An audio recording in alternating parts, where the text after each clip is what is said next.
If you are a fan of the Dive Bar Rockstar podcast and would like to help support the show, there's a great way that you can do that and start a new fashion trend. We have a new merchandise page on the website which features t-shirts and hoodies that are available for sale on Amazon. Just click on merchandise in the top menu and all of the links will be there, or go directly to divebarrockstar.com/merchandise. Get started early on your Christmas shopping at divebarrockstar.com.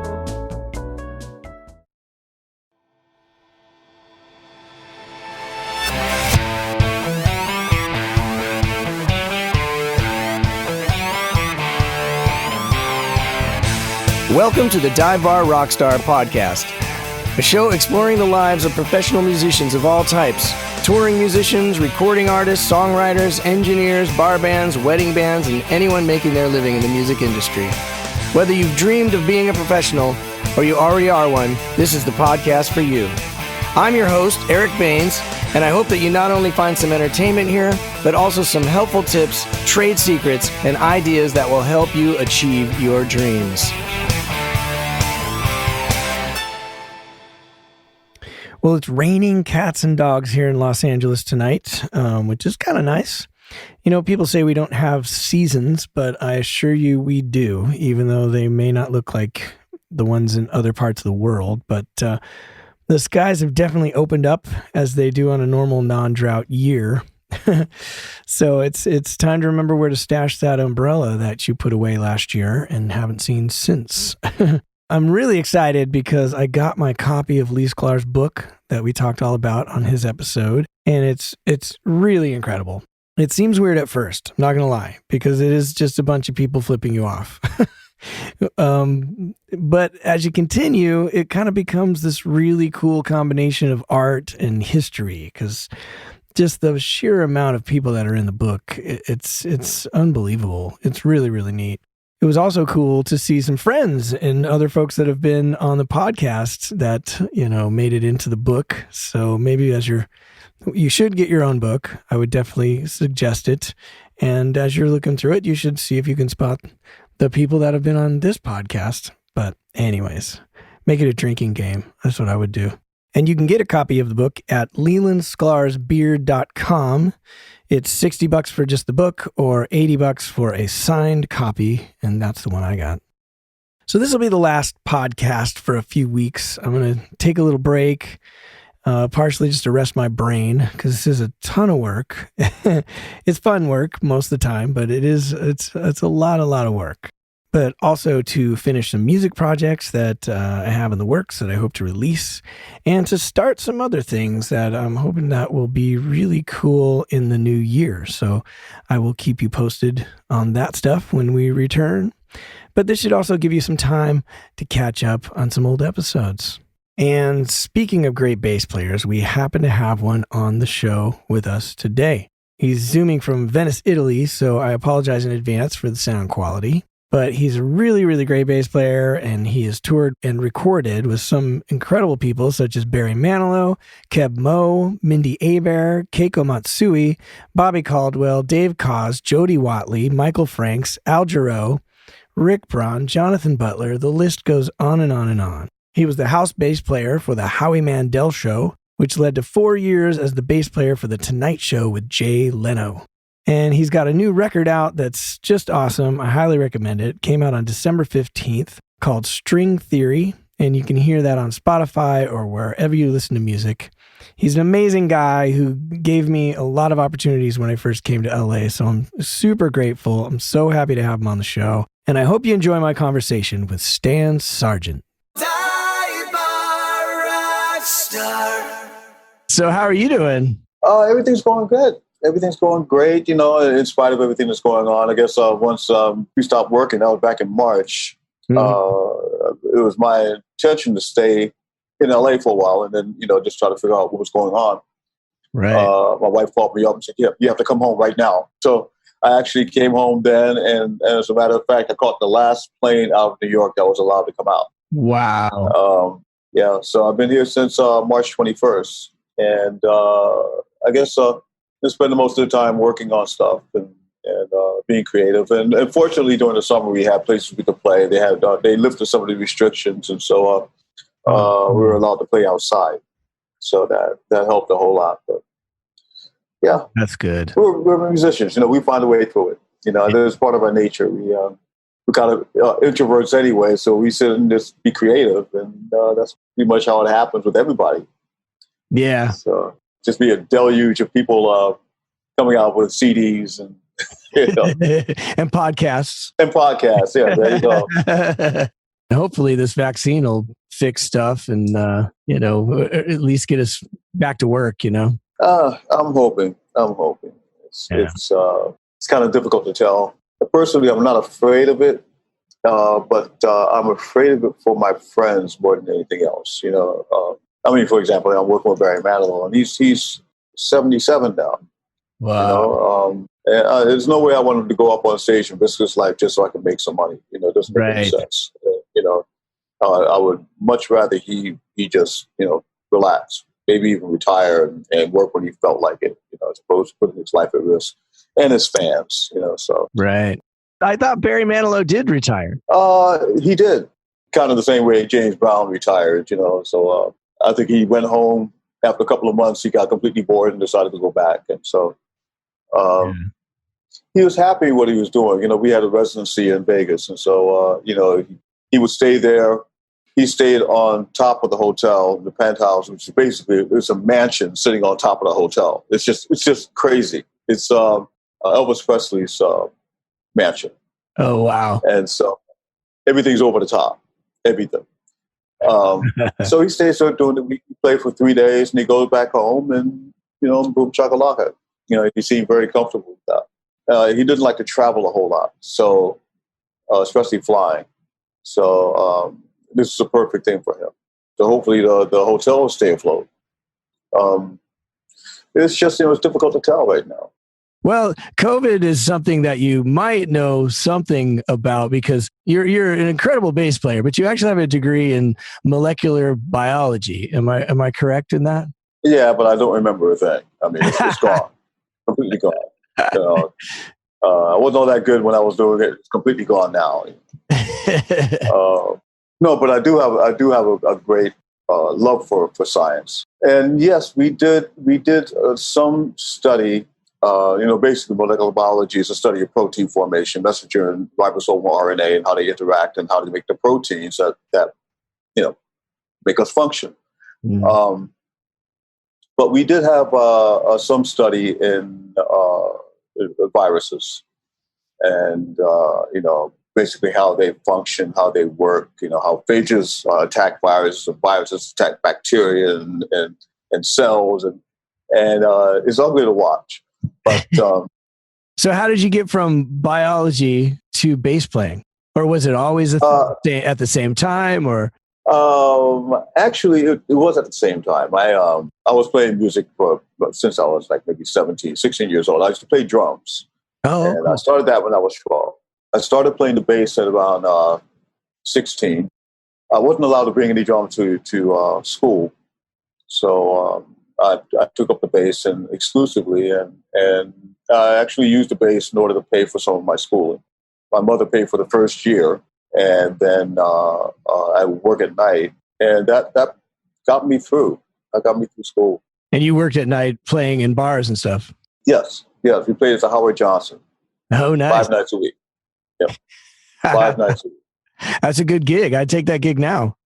Oh, no. It was a great gig. I'd still take that gig now, Yeah, didn't make much, but, it was enough to, when you're a kid in college, nobody makes much money, Right, yeah. And there was also a work study program. I went to Howard University, and the one thing I love about that school is that they took their time. It was a very nurturing school. Let's say if you're having any problems with your studies, they would immediately assign someone to help you out. Assign a tutor, someone that was upperclassman to help you out. If you didn't have enough money, they'd find some way to find some work, either working at the hospital. I worked at the hospital. There were certain business offices that had affiliation with the school. Mm-hmm. So they made sure that you got through, and I'll always be grateful to that school for that. And you were taking music classes as well? No. I did not take any music classes. I would hang out in the music departments. but I didn't take any classes. As a matter of fact, when I first went to Howard, I wanted to audition for the music program. So I went in, and the chairman listened to me for about 10 seconds, and then he said, "Stop. Let me do you a favor. You'll never make it in the music business. Find another major." So that's what I did. Wow. It's a hilarious story because after that, when I graduated, I ended up doing a lot of commercials around town, a lot of recording. And I would finish laying down the bass, and he would come in to do the horn section, part of the horn section. He would come in. Wow. And the final time that I met him, Barry Manilow had a concert in Washington, D.C., and he used the Heisman Orchestra. And so I'm practicing, and I look down. The horn section's sitting right next to me, and he's sitting right there, the next chair. And I was like, what a coincidence. So I was like, God has a sense of humor. It was hilarious. That's amazing. And this is in DC, obviously. And did you grow up in DC or? No, I grew up in New York. I was born in DC. I moved up to New York when I was about 8, 9 years old. Got you. And so I left New York and came to school, and then ended up staying in DC for about 12 years or so. So then how did you learn how to play the bass? Are you just self-taught, or were you taking lessons? You pick it up and play it. That's why I played it upside down and backwards. I picked it up the wrong way. Wow, that's amazing. By the time someone told me, it was too late. I tried turning it the other way around. It's just, I don't know how you guys do it. Oh man, I'm not wrong. You're wrong. It's look, the fat strings on the bottom, and the thin strings on the top. Wow. I guess I never thought about it. I should have. So I guess I play it the wrong way. Absolutely. Everybody. It's funny because I've been watching a lot of you play the last couple of days, and just on YouTube and whatnot, and it's really somewhat hard to watch for someone. It's just twists my brain up. So because you also, when you're doing the popping and slapping, it's like completely the opposite of what would normally occur. Like you're slapping with your fingers and popping with your thumb, and it's crazy to watch, and you're so good at it. It just makes me, it's like a disorienting thing of like, how have I been so wrong? Well, I appreciate the compliments. I guess as a musician, it's always a work in progress. And the sound is close, it's close to fool people, but it's not quite, it's not quite the thump. And there's so many tricks that you guys can do that I can't do. I try to find ways around it. And sometimes I can actually hit the notes and make it sound kind of way like triplets and stuff like that. But it's not quite the same. but it gives you a completely unique sound, which is pretty cool. And when I first moved out here, I subbed for you, quite a bit. Like I remember I subbed with Chuck Wansley's band, which is a casual band, like weddings and stuff. And Johnny Friday was the drummer, and he was telling me one time that it's like, yeah, it's really hard to sub for Stan because of his tone, because no one can get that tone because you're kind of tapping the strings versus, not always, but like you have this kind of, it's not really slapping, but it's not really just a regular finger sound. And so it tripped me out for a while. Yeah, I love Johnny Friday. He's just, we fell in love when we first met. And I remember when he first got into town, and he came in because he got called to do the Chevy Chase show. Oh, cool. And he said that the first day it came on air, once the camera light turned on and he saw Chevy Chase's face, he knew it was over. So I might as well pack my drums up now. It's done. It was a mess. And he was right. Right. Wow. Yeah, I think Chevy Chase actually admits that he just wasn't prepared. He didn't really take it seriously. He thought he was going to go on there and just goof off. And it's too bad because the potential of that show was so cool. Sure. He had a good reputation. He had a good following. I guess some people take to it naturally.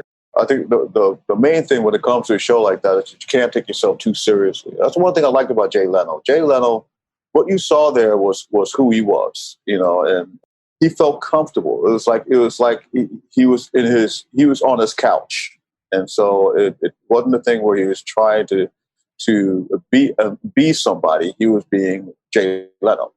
But actually, Chuck Wansley is where is he? Czechoslovakia.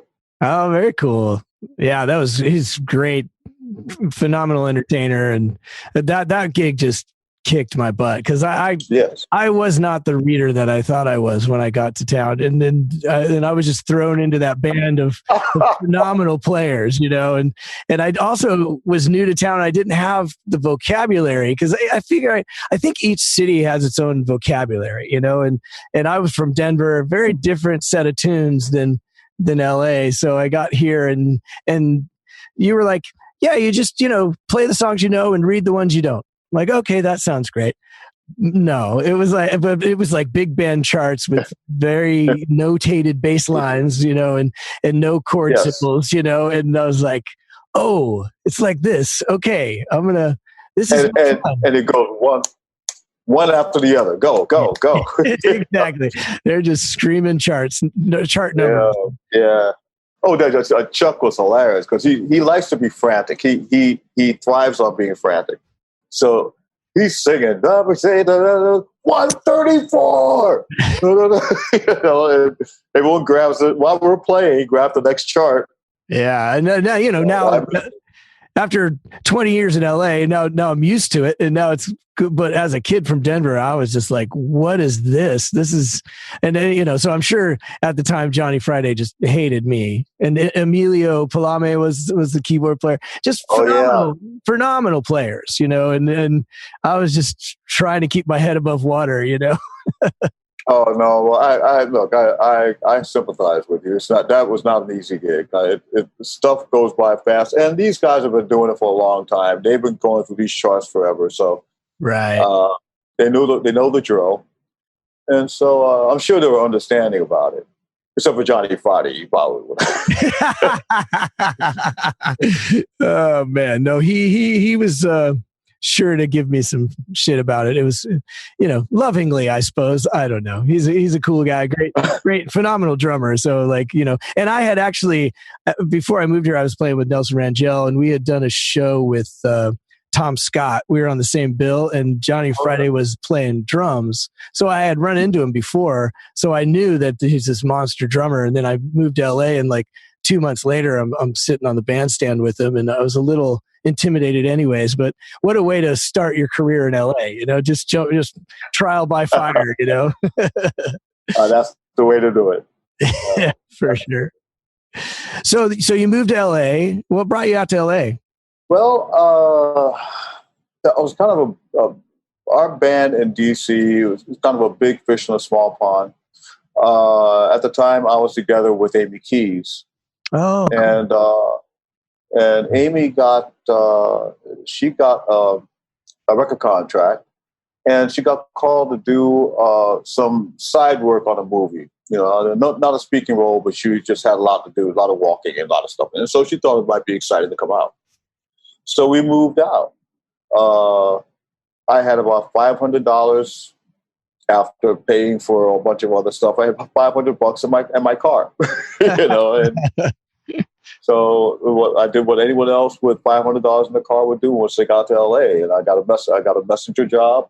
That way I got used to getting around and knowing where everything is. And at night I picked up a few gigs. What was that? There was a Legends of Hollywood. Have you ever played there before? No, huh? Okay, it's a jazz place that's on Hollywood Boulevard. And so I played there at night. Now it was about $40 a night, and wow. And then I met a keyboard player named Karen Hernandez, and she basically taught me every song known to mankind. I played with her for about off and on for about 3 years, and she was very talented. Knew how to accompany everybody, play any song in any key, and by the time I was done with her, I knew virtually the whole Blue Book. So made those Chuck Wansley gigs a little bit easier. Yeah.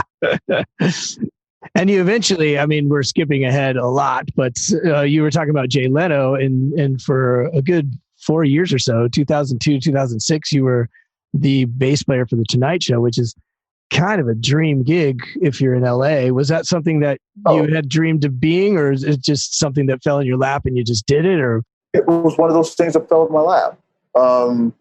It's so funny because when I was in college, I was thinking about being a musician instead of going into med school. And of course, one of my mother's friends, they go, "Oh yeah, sure, maybe you'll play on The Tonight Show." But no, it happened just by chance. What happened was, and this goes to show you. Now we're talking about casuals. I met a guy named Kevin Cloud, drummer. He and I clicked pretty well and got to be good friends. He got a show with Howie Mandel and called me for it. And so I played that. They didn't have any space. He was on Paramount, and they didn't have any space at Paramount. So they did the recording at NBC, at Studio One. Jay Leno's show was in Studio 2, right across the hall. So I got to be friends with Smitty, Smitty Smith. Drummer. Thank you. Marvin's, but not Dwayne Smitty. Marvin Smitty. Right, Marvin, yeah. And so that show went under. I went back to play with Barry Manilow.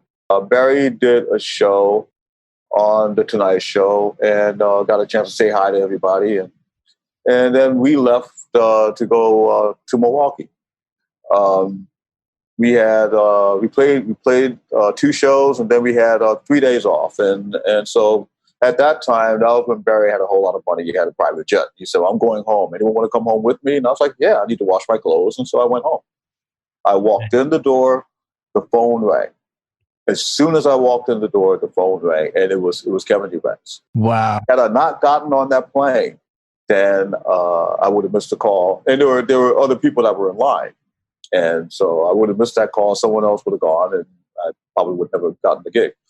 But I would not have been thought of had I not been on the Howie Mandel show and met Marvin and met Kevin, and they knew me and they knew my playing. I would not have been on the Howie Mandel show had it not been for this drummer. I would not have met that drummer had I not done the casual. You know? Yeah. So to answer your question about stuff falling into your lap, yes, it fell in my lap. And that was it's an interesting gig. I remember at the time when you got it, you were talking to me a little bit about it and how it's not only like the band leader you have to sort of please, but the network is very involved, and there's kind of a lot of pressure. Was it kind of a high pressure gig? It's political. No, it's not. It's not. The gig itself was enjoyable. I didn't feel any pressure in it. At the time, I had a very good memory, so yeah. When I first got there, Kevin just said, "Here's 100 songs, learn these." And okay, I could memorize that and learn the songs, right? So it wasn't any playing pressure. It's knowing when to talk and when to keep your mouth shut. And TV is like that. TV can be pretty cutthroat sometimes. Now, Jay himself, he seemed like a very nice guy. There are other people that are around there that seem like they're very nice people. You have to be very careful. And so I was told not to talk to anybody. I was like, "What do you mean don't talk to anybody? That's crazy. Let's pass someone in the hallway, you say hello." But I will say this, in general, it was typical TV. But the job itself was a wonderful experience. I loved every minute of it. And that's all I can say because I'm under a non-disclosure. So. Gotcha. Understood. Can you talk about like the schedule? Is it a grueling schedule on the daily? Eric, I have more jealous bass players. But basically it was, we go in 5 days a week. Typically our call time was 10 o'clock.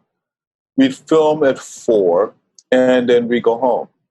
Sometimes our call time was 2 o'clock, and we'd film at 4 and go home.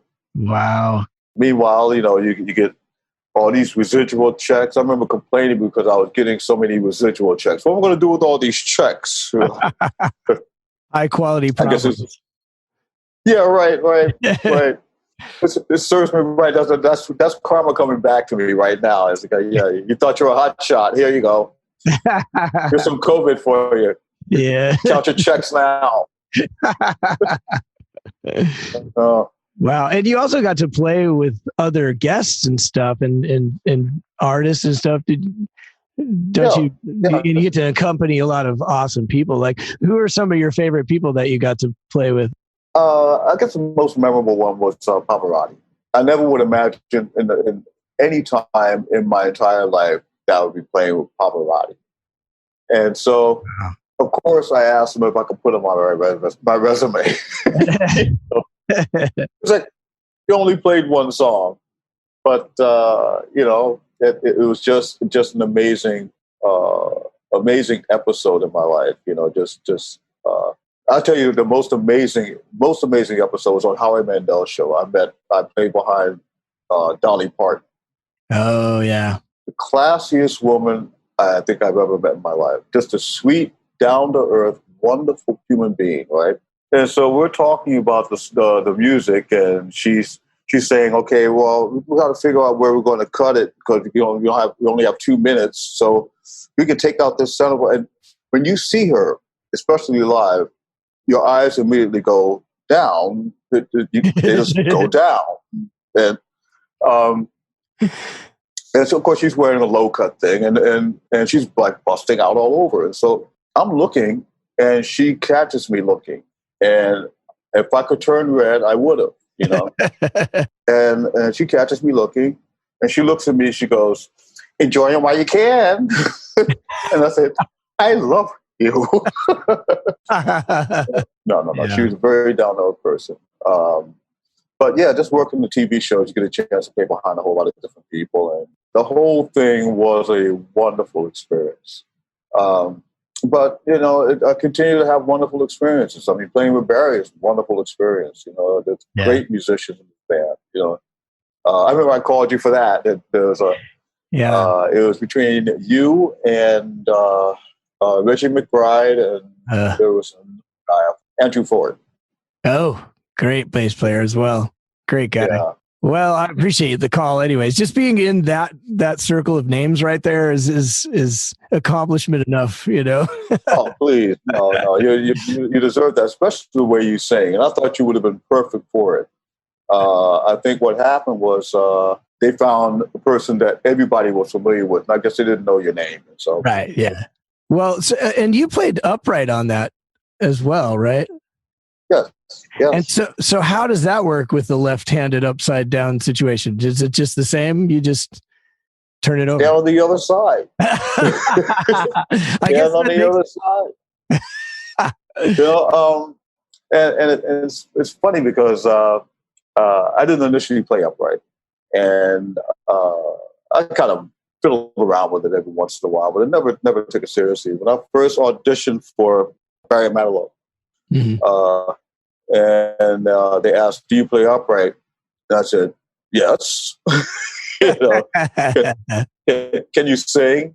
Yes. So I immediately started working on it. And so it after a while it became more natural. And it's a different beat. You play upright too. It's a different kind of beat. So your forearms become like rocks, and you start to learn to listen to your tonation. It's a wonderful instrument. I dig it. You just can't carry it around, right. But it's fun to play. To play. I did this video for Michael Bolton. A Dream is a Wish Your Heart Make. It was for Disney. Mm-hmm. And so they did a whole orchestra thing. And there were 4 bass players there. And we're bowing, And it's funny because we had music. We weren't actually playing the part, but they would turn off the background music, and you couldn't tell the difference. Everyone's playing their part. Everyone has the music; they're playing their part. Right. And so we get to the very end of the shooting, and they're going to do a pan out, the boom camera. And so they panned out with the bases. And then all of a sudden the director says, wait a minute, cut, you, what are you doing? I'm like, I've been staying, because everyone's standing, on the right side of the base. I'm standing on the left side. They're pulling, I'm pushing. We're going in the same direction, but you just don't notice it. And it was at the end of the day, and it's like, oh, and it's like, why did they send this guy here? Like, I'm sorry. They called bass players. I'm a bass player. It's like everything was working fine until they did the pan. Wow, that's a great story. Well, full disclosure, I'm going to tell you the truth. I got the call. You said, do you play upright? You didn't tell me who the artist was, but I had a feeling. I that day went and bought an upright, and I started and I started practicing just like yours. Just like you said, do you play upright? Yes. Yes. And I have it sitting here actually to this day, and I keep it. I try to keep it in the way all the time. So if I'm walking past, I have to play it. So I've been working on it ever since, and that was probably 6 years ago, the last time that you had called me for that or something. So I guess that's so I didn't get the gig, but thanks to that call, I have an upright, and I've been working on it, and I can offer up those skills, and it's there you go. It's an important opportunity regardless, so. No, it's vital. It's vital as far as being a sideman. If it sets you apart. What sets you apart of being a sideman is being able to play upright, and you're reading, of course, and being able to learn stuff quickly. I think one of the reasons why I would get so many jobs and people seem to be pretty happy with what I was doing is because I wouldn't go on the gig reading their stuff. Let's say if I subbed for somebody. By the time I got in there, I knew the show, and so they felt that by your memorizing the show, you're showing your appreciation for them. You're taking them seriously, as opposed to saying, "Well, just give me the music and I'll play it." So yeah, absolutely. Yeah, those are important things for assignment. So there are a lot of us out of work right now, waiting to get back to playing shows and touring, and I know I've had to do whatever I can do to take my mind off the situation from time to time. And one of the ways to pass the time is to catch up on some books you've missed. But if you're like me and you don't love to read, there's another way you can consume. Audible.com has thousands of titles to choose from, including audiobooks about music production, songwriting, the music business, music theory, instructional audiobooks, and biographies of your favorite musical heroes. But besides audiobooks, you can also listen to podcasts, theatrical performances, A-list comedy, and exclusive audio originals you won't find anywhere else. Right now, you can get a free 30-day trial if you visit audibletrial.com/divebarrockstar. That's audibletrial.com/divebarrockstar, and you can catch up on your audio reading. I'd like to take a second to thank you for listening to the Dive Bar Rockstar podcast. As a new podcast, getting the word out is a vital part of what it takes to keep the show on the road, or off the road, as the current case may be. If you would like to support the podcast, all you got to do is subscribe wherever you listen. And if you have an extra minute or two, please leave a review. You can also share and follow the podcast on your social media apps. Okay, enough begging. I hope you're having fun. And once again, thank you for listening. Well, let's talk about your record. You got a new record out. Came out December 15th called String Theory. This is Yes. And it's really great. I love it. I've been listening to it for the last week. So where did you record it? Was that in the States or that was a COVID project. So pretty much everything was done in the box. I did recording, of course, on my computer, and I will call people up and ask them to send me files. And if there is a time, there is a studio that's here, and it didn't open up until a little bit later. So I was able to get some guitar in.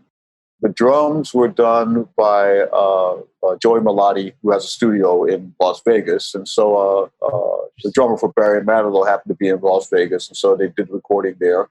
They sent me the files. And, I'd chop up whatever I needed to chop up. And then gave it to a mixing guy out here. And boom shakalaka. It was... Yeah, I really wanted to do it the old-fashioned way, and everyone get it to the studio and knock it out, and there was just no way to do it. All the studios were closed, and people were separated, and I couldn't get out of Italy.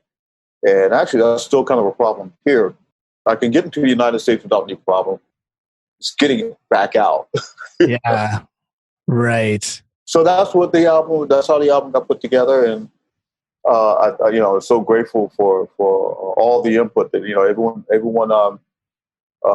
gave me great stuff, and a lot of times they had to play in the box too. They had to they had a little home studio, and they did the best they could and sent me what they had. So how long had you been working on the material? Is that all just written since March? It was written pretty quickly. It's not like they didn't have a lot of time. I had a couple of ideas, a few ideas that were sitting around, and since we had all the time off, I had a chance to listen to it and revise it, and then write up the charts. So yeah, I guess all 10 songs got written in about 3 months. So you have to sit down and write songs if that's the case. You can't just sit around and wait for inspiration. So it was really a crafted record. Well, yeah, it was a thing where it took me out of the moment. It gave me the opportunity to appreciate the fact that we are musicians and we are creative, and typically I think that you probably feel the same way. It's like music has a way of putting you into a bubble. I think musicians, all of us are in a certain bubble. And so the playing was like therapy, and the writing's like therapy. And the more I wrote, the more I didn't like it, and I rearranged it, and then finally it came to something that I felt comfortable with. And it sometimes you write something and you think it needs to fit into a certain genre. And I got to the point at my age, I figured I need to stop doing that. Just play what comes to mind, and play it in the way that you want to play it, without the restrictions or anything like that. I have a lot of experience in smooth jazz, and smooth jazz has certain parameters that you have to hold on to in order for it to get airplay.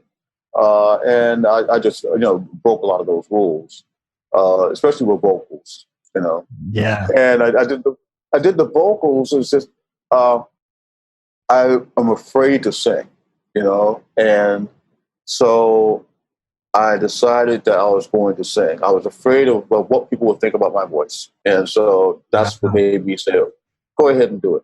Do it, Yeah. You have to learn to be comfortable being uncomfortable. You have to expand your horizons and accept criticism. Not everyone's going to like the album. Not everyone's going to like my voice. Some people are going to laugh at it. So what? Don't take it personally. Don't take yourself so seriously. So I did 5 vocal songs on here.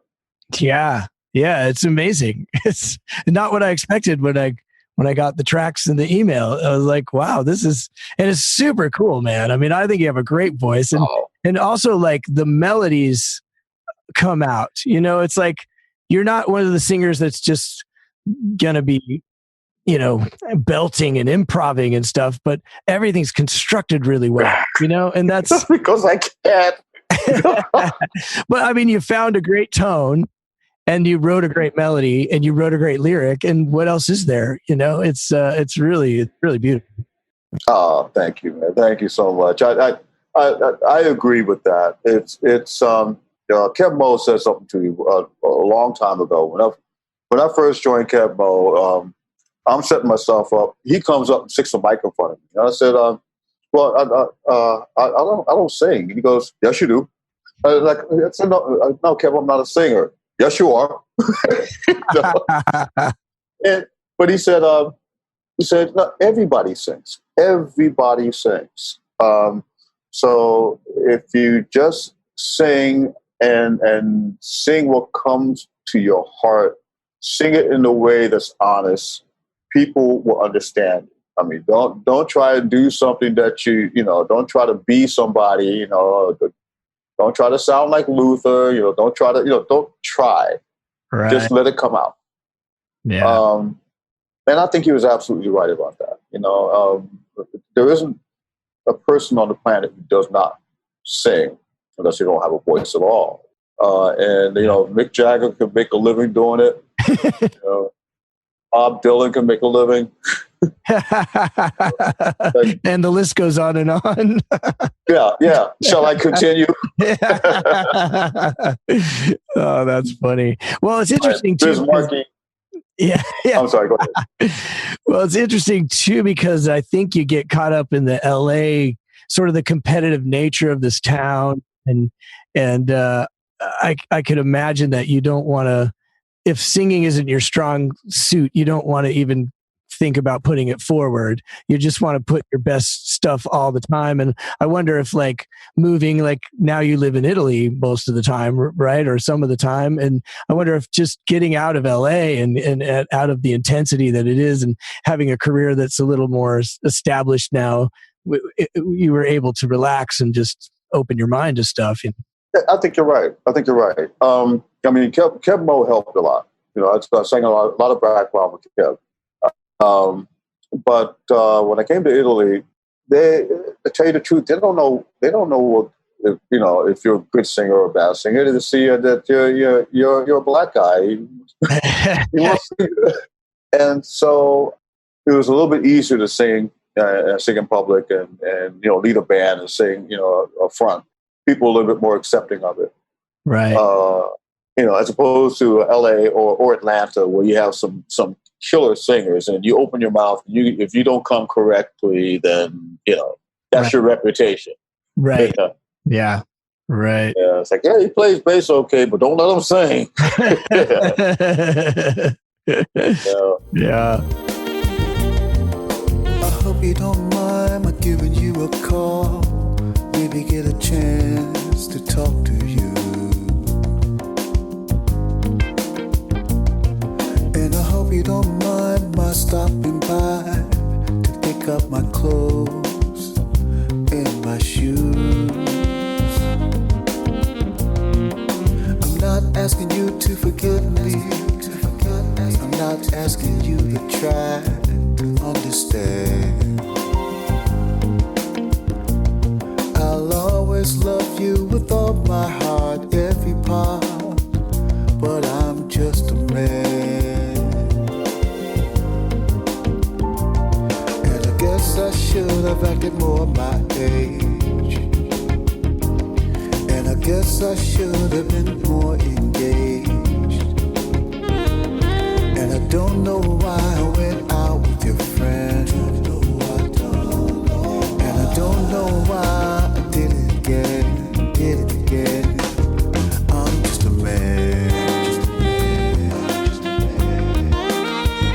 I'm just a man.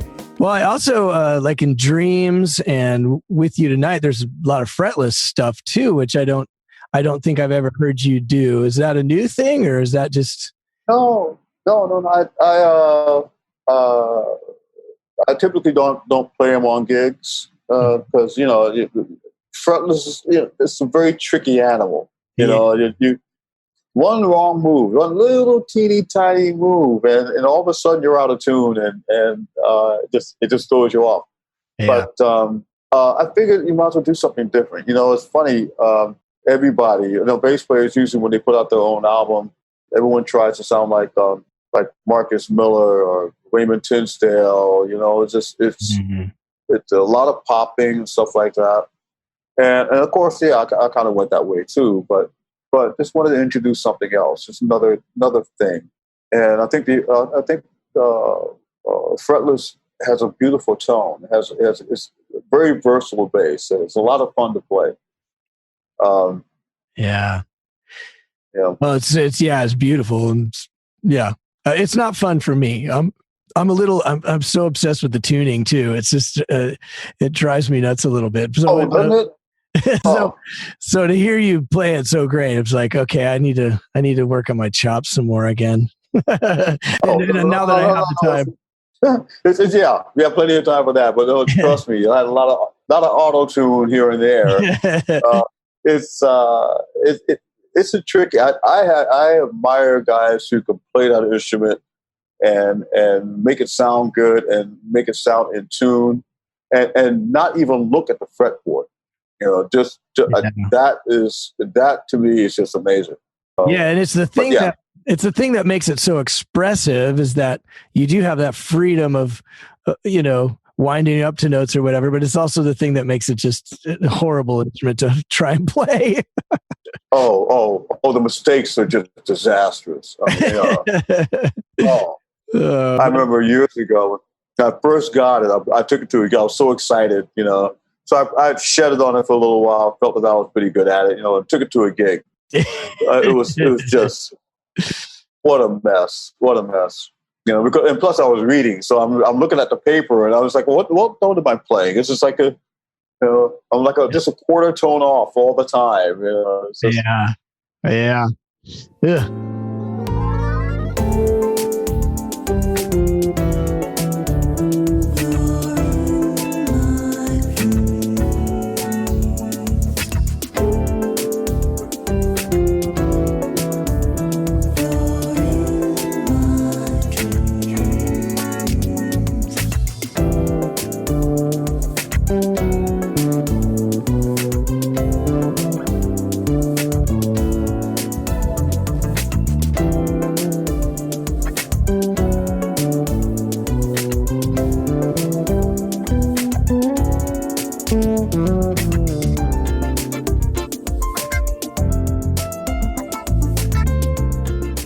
So it's frustrating times nowadays too that there's no liner notes. So pardon some of my questions, just because normally you could just look and see.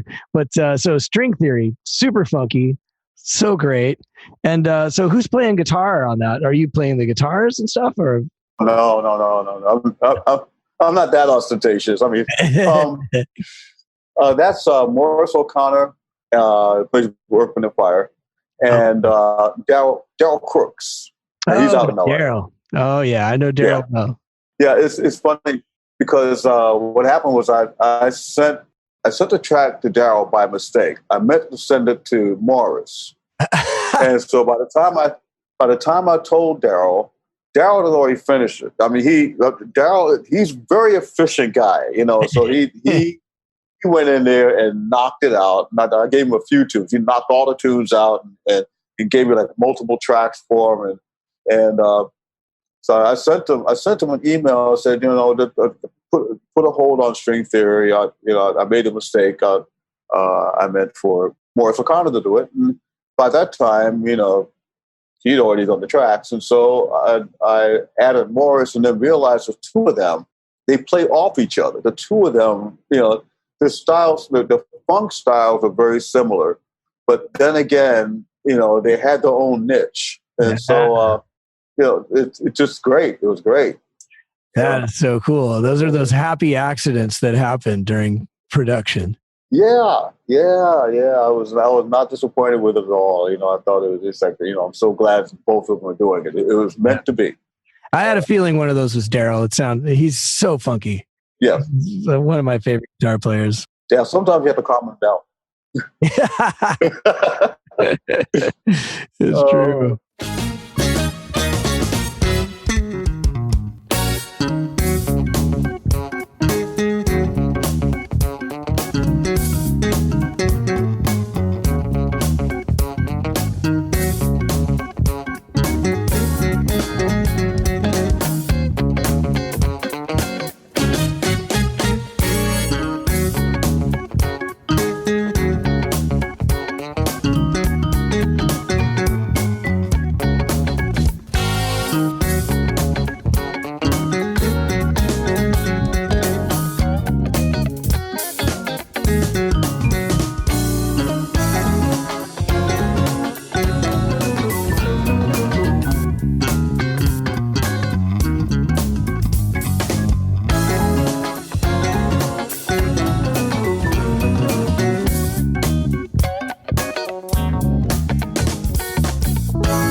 then you get to Fine, and it shifts gears into some bluesy, just laying it down, funky stuff. Very kind of Otis Redding, Bill Withers. Very cool. Where'd the inspiration for that come from? That's Kev Mo. Yeah, that's Kev Mo. I love him like a brother. He's kind of like my guru. And one thing that he told me was to keep it simple. And keep it simple. You look at people who have really great skills, and their biggest hits. Let's say like Stevie Wonder. He's written all kinds of great stuff. What is his number one hit? I just called to say I love it. Right. Wow. Sting wrote incredible stuff. What was his number one hit? You got me on that one. Every move you make. Yeah. Keep it simple. So it's just one of those things where I just wanted to express that kind of feeling, and also as far as the lyrics are concerned, that had something to do with the whole thing that was going on with all of a sudden not having any work, and I'm sitting depressed, worrying about the future, and it's like, well, no, what are you worried about? Why worry about it? The worrying is not going to help anything, and if you back up and you look at the whole picture. Everything is wonderful. Life has been wonderful for you. You got some savings. Just be creative and be grateful. Yeah. So that's what it came out. That's great. I guess it might seem a little crazy talking to you like you know me, but I got a lot of things to say. Before I let you go away, let me tell you about my life. It hasn't been easy. Sometimes it gets a little breezy, but I got a pretty girl who loves me, and I'm thankful for the roof above me. So I'm fine.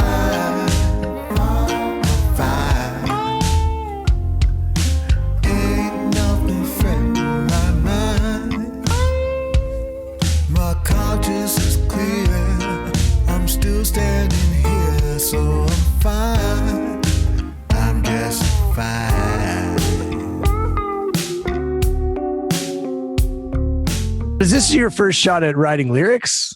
No, I've written them before, but this is the first time I've actually had something like this kind of project where I'm writing for myself and writing to this extent.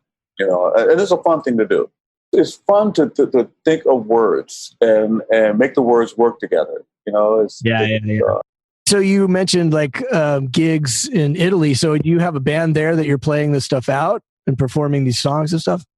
No. At this point, no. I have friends that are out here. The guy who plays sax on I don't know why. His name is Johnny Vancini. Mm-hmm. And he just happens to live close by. I did some work on his album years ago when I was in LA. And when I got here, someone said, "Do you remember this guy, Johnny Vancini, that you played for?" I said, "Yeah, I think I remember him." So, well, he lives about 20 minutes away from me. Like, I don't believe it. So, wow. So we play together a lot. So we have kind of a smooth jazz thing happening. I have a blues trio, and that's about it. And I have a good friend of mine that I play with, and we just play whenever we can. Well, that's cool. Well, it's a great record, man. Congratulations. Oh, thanks so much, man. I really appreciate it. And I appreciate you having me on. And it's like one of those things where I don't really care so much about it selling. It's more of just kind of expression, something that you have to get out. It's something you have to say. And it felt good saying it. It's like, you get tired of trying to fit yourself into a box or playing, things exactly the way somebody expects you to play them. And it's like, okay, like you said, we do a blues song. You want to do the blues song? It's like, well, it's supposed to be a smooth jazz album. I said, no, it's not. Yeah. I do like a little R&B thing. It's like, well, what is that? This is kind of dated. So yeah, it's dated. So what? Right. And I noticed too this record, like you have another record out called Connection, and it's a lot more sort of chop oriented, and it's a great record as well, but it's a different kind of record, really. It's more about the playing, where this is more about the groove and the vibe and the lyrics. And was that a conscious choice? Oh, absolutely, man. Absolutely. I think a lot of times, people spend a lot of time showing the prowess, and that's fine. I think it's great, but sometimes you want to ask, well, how does that make you feel? How does that music make you feel? What does it make you think about? And my thing at this point is to make myself happy, but to make other people happy. That's our job as musicians anyway. We take people and we move them away from what they're thinking of, and we try to make them happy.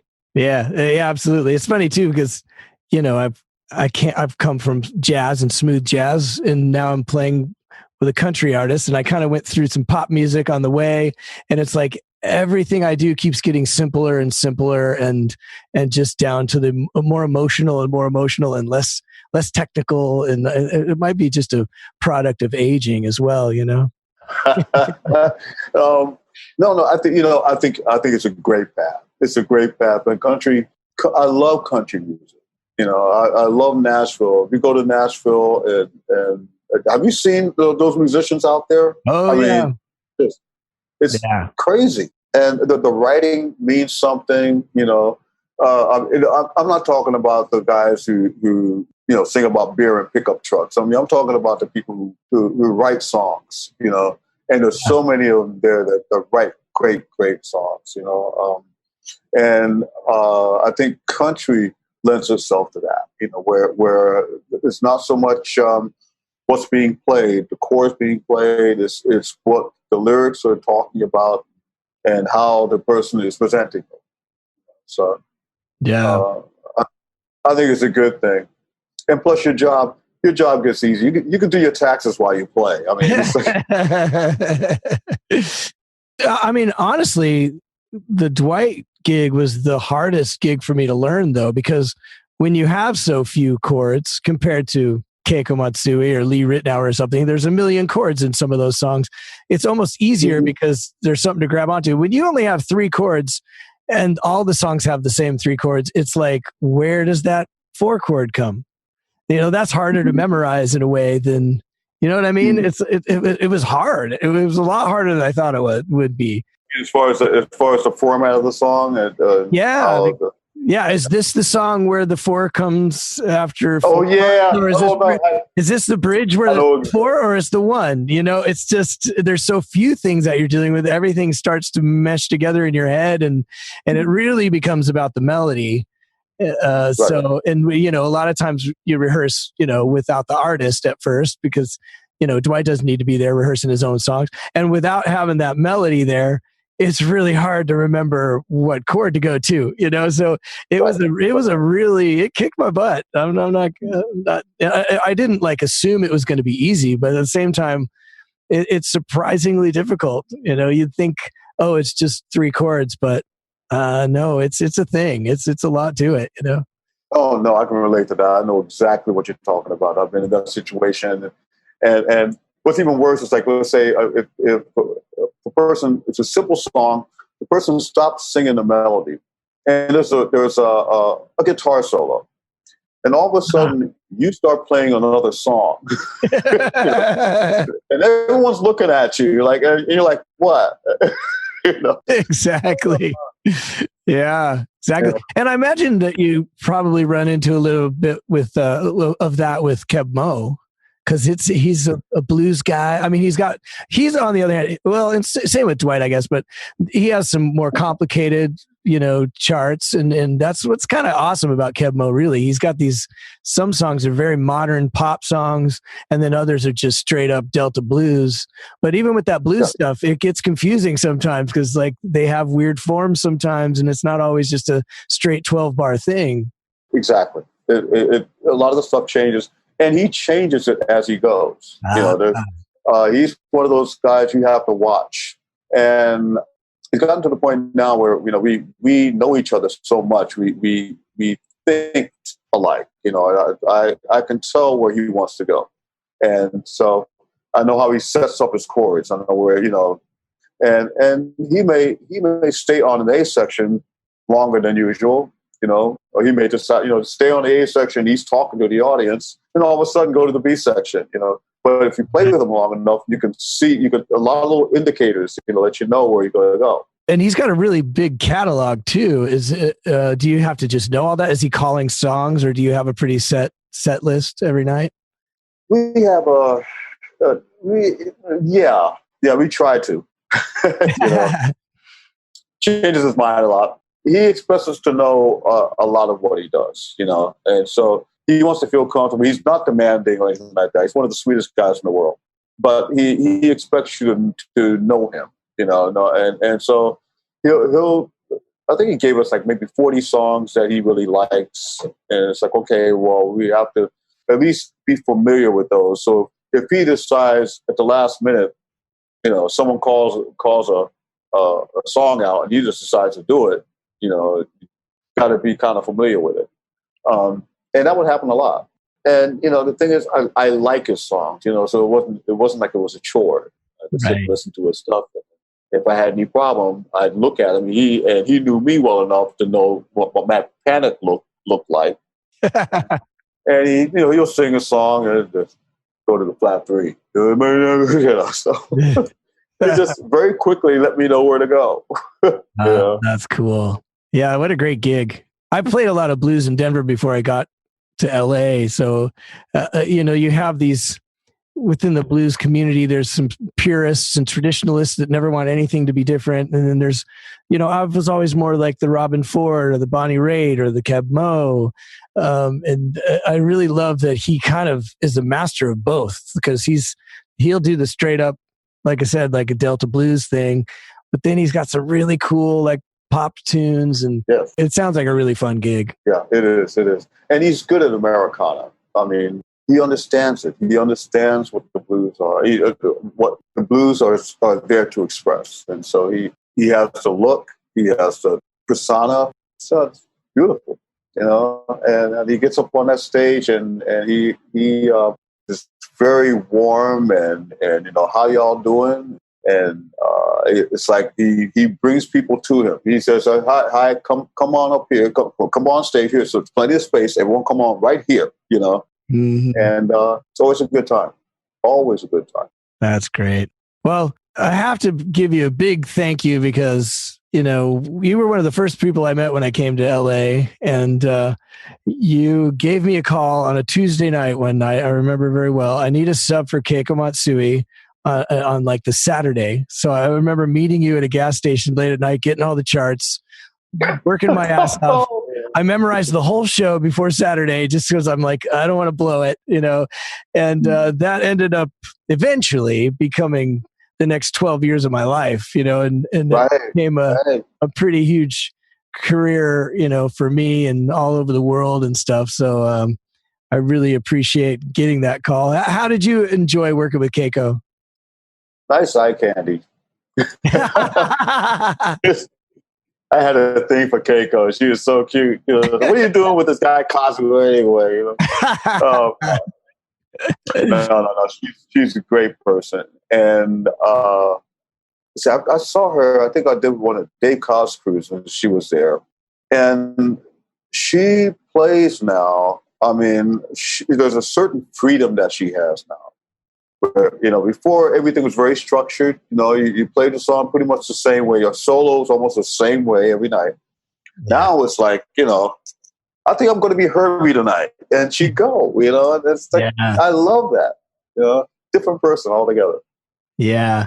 Yeah. You're referring to her ex-husband, Kazu, he was kind of the boss. Like when I first got there, he was still there, obviously. And he was the boss, the producer, and he did most of the talking. She would have even her speeches were rehearsed, and then he would come out at the end and do the real talking. And yeah, it was a different vibe. I was there, I was on the gig when they were divorced and just got to watch her just blossom as this player that we're like, what? Oh, that's how it's going to be now? Great. We're going to actually just have moments musically and be here in the same space and play music. Right. What a novel concept. You know what I mean? Yeah. But did you get along well with Kazu? I mean, I still got along with Kazu.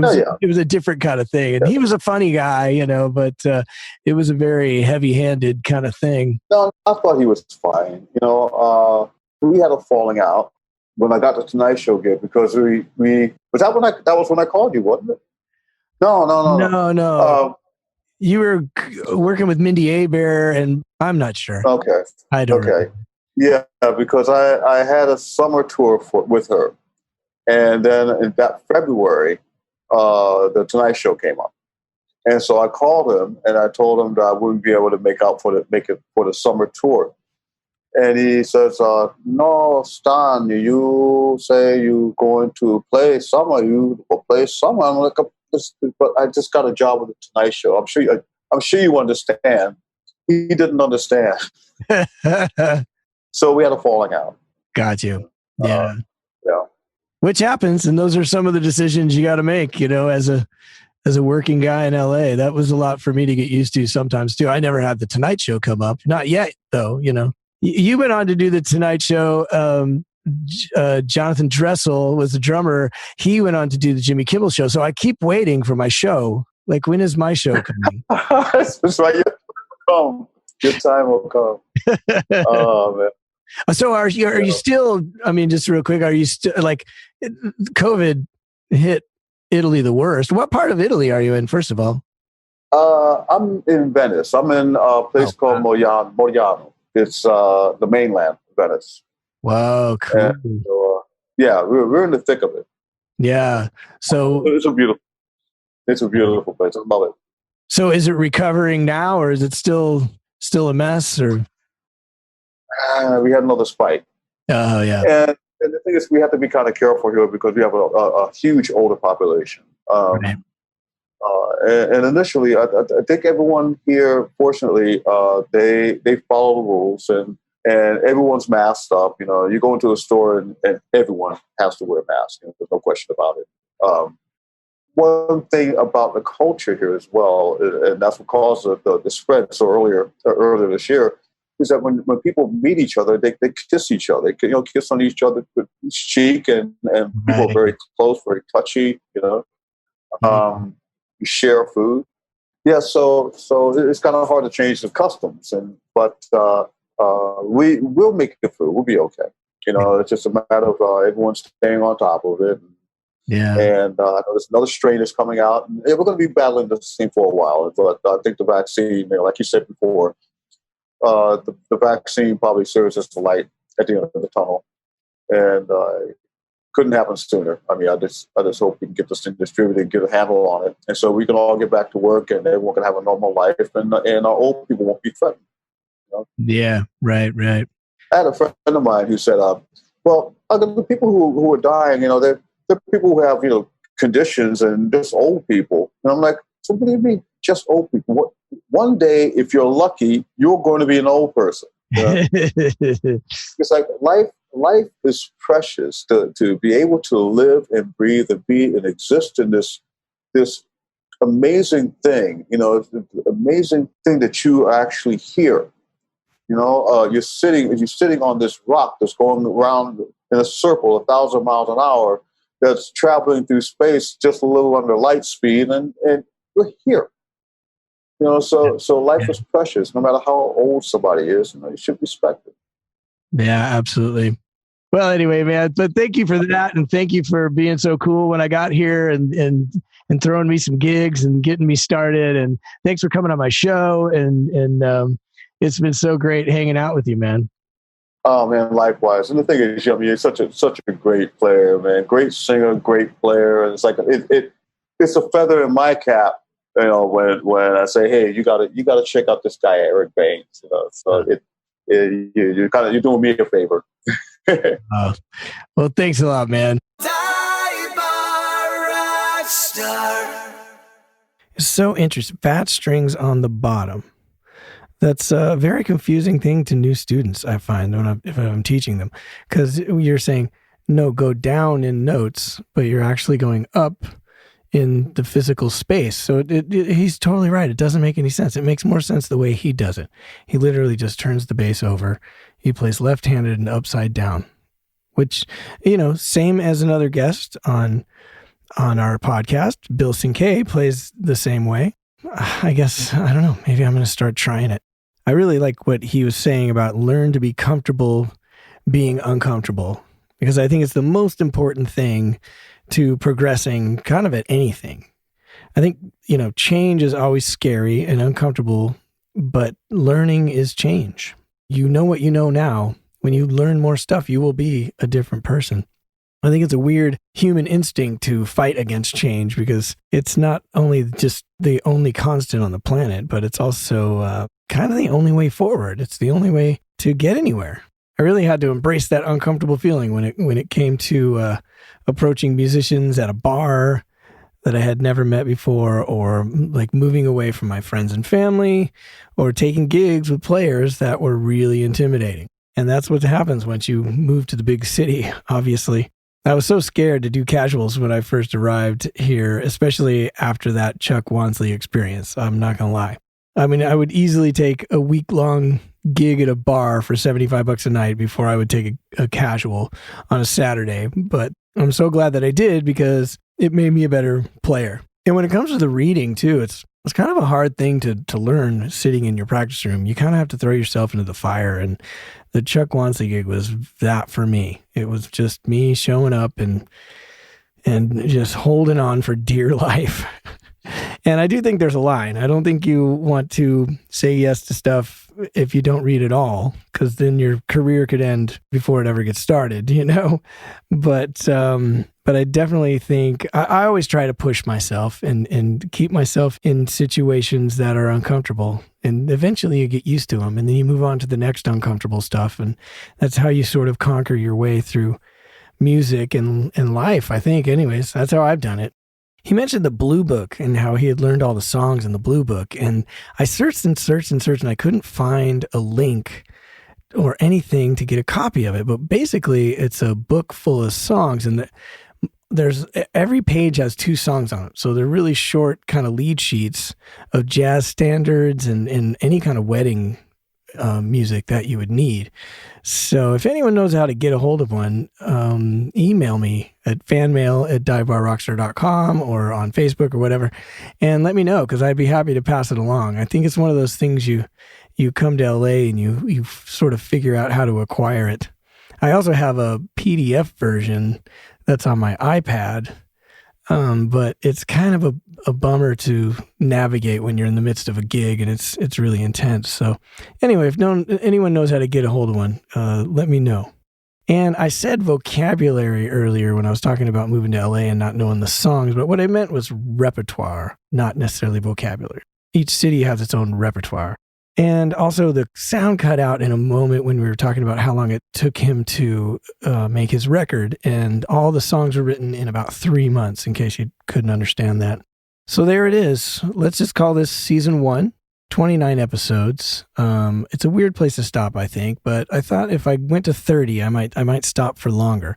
At 29, it begs to be finished. So I hope everybody has enjoyed listening.